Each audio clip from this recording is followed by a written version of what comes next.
جی السلام علیکم four class, کیسے ہیں آپ؟ کیا حال چل ہے بیٹا؟ آج ہے 20 اگست اور ہماری دہرائی چل رہی ہے۔ آج ہم دہرائی کی تفہیم نمبر 3 کریں گے۔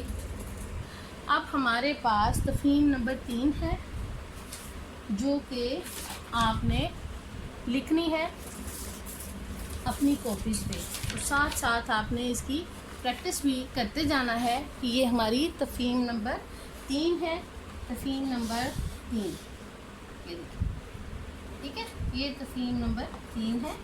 اس کو آپ نے اسی طرح یاد کرنا ہے اور اپنی کاپیوں کے اوپر لکھ لینا ہے تاکہ آپ اچھی طرح پیپر کے دوران کسی بھی مسئلے کا سامنا نہ کر سکیں اور آپ کو کوئی مسئلہ نہ۔ جی یہ ہے 1965 کی جنگ کے بارے میں کہ 1965 کی جنگ میں بھارت نے لاہور اور قصور پر حملہ کیا تھا، اور اس حملے کی وجہ سے کیا ہوا تھا اور اس میں بھارت کا پاکستان کے بارے میں کیا گمان تھا، وہ کیا کرنا چاہتے تھے۔ اس سبق کو، اس پیراگراف کو پڑھتے ہیں، پھر اس کے بعد اس کی تفہیم کریں گے، ٹھیک ہے جی۔ تو یہ تفہیم کا پیراگراف 1965 کی جنگ میں جب بھارت نے لاہور اور قصور کے محاذوں پر حملوں کی پسپائی دیکھی تو اس نے جنگ کو سیالکوٹ تک بڑھاوا دے دیا۔ سیالکوٹ کے مقام چونڈو پر جنگ عظیم دوم کے بعد ٹینکوں کی سب سے بڑی لڑائی ہوئی، ٹھیک ہے۔ ایک بات تو آپ کو یہ پتہ چلی کہ جنگ عظیم میں ٹینکوں کی جو لڑائی تھی وہ سیالکوٹ کے مقام پر ہوئی۔ وہاں دشمن نے 500 ٹینکوں اور 5000 فوج کے ساتھ شدید حملہ کیا۔ اس کا گمان تھا کہ پاکستانی فوج اس حملے کی شدت کو برداشت نہ کر سکے گی اور دوسرا محاذ کھل جانے کی وجہ سے وسائل کی کمی پاکستان کی شکست کا سبب بنے گی۔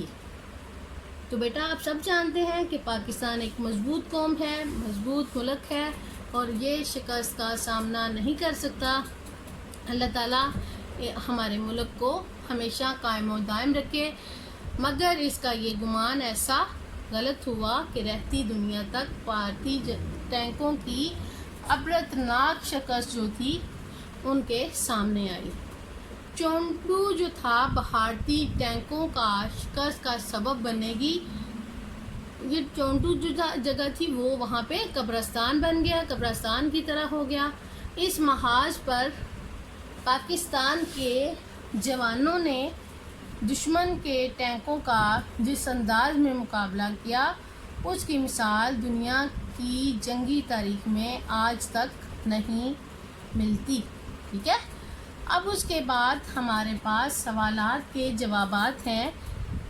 بھارت نے لاہور کے بعد کس شہر پر حملہ کیا؟ تو بیٹا آپ سب کو سبق پڑھنے کے ساتھ ساتھ یہ بات صاف پتہ چل جاتی ہے کہ پیراگراف میں کون سا جواب کس جگہ سے شروع ہو رہا ہے۔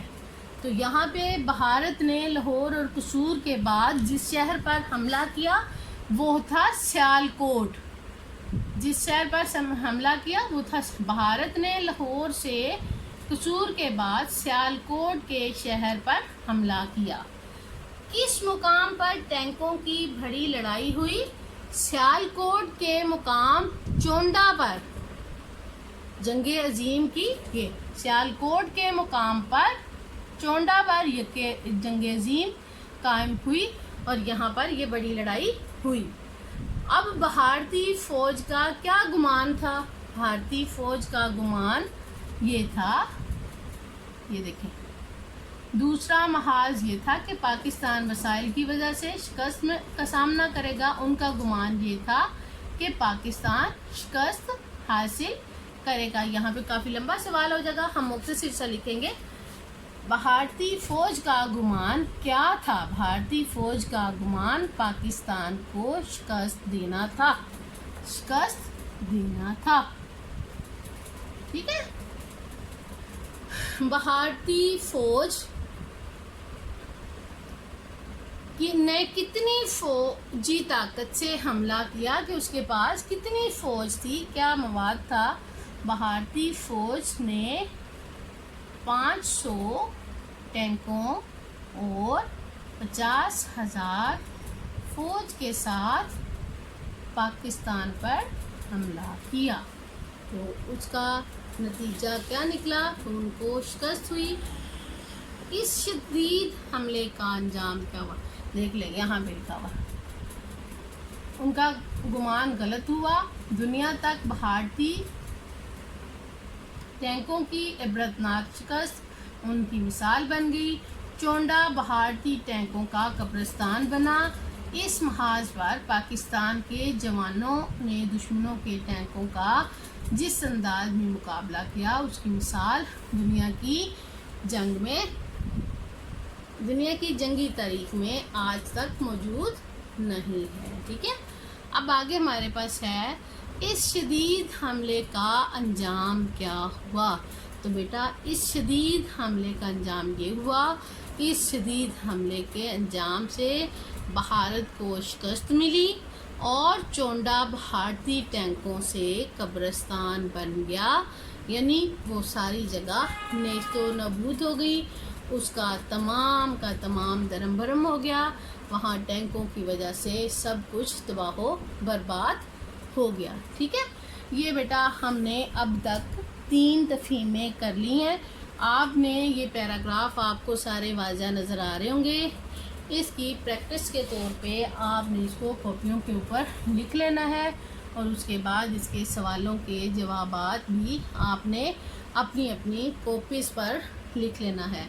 اس کے بعد اگلا ہمارا کام آ جاتا ہے کہ آپ کی ڈائری آج کی کیا جائے گی, کیونکہ جمعرات کے روز ہماری ڈائری جاتی ہے کہ اب تک ہم نے 3 تفہیمیں کر لی ہیں. ان تینوں تفہیموں کی آپ نے پریکٹس کرنی ہے, ان کی مشق کرنی ہے اور کاپیوں کے اوپر تمام تفہیمی عبارت کے سوالات لکھ لینے ہیں. تو وہ آپ کو سمجھ آ جائے گی کہ تفہیم کا مقصد کیا ہے اور تفہیم کیوں کی جاتی ہے, اور آپ کو پیپر میں یہ تمام کام کرنا آسان ہو جائے گا. پھر آپ کو کسی قسم کی مشکل نہیں پڑے گی. ٹھیک ہے, اپنا بہت خیال رکھیے گا. اللہ حافظ.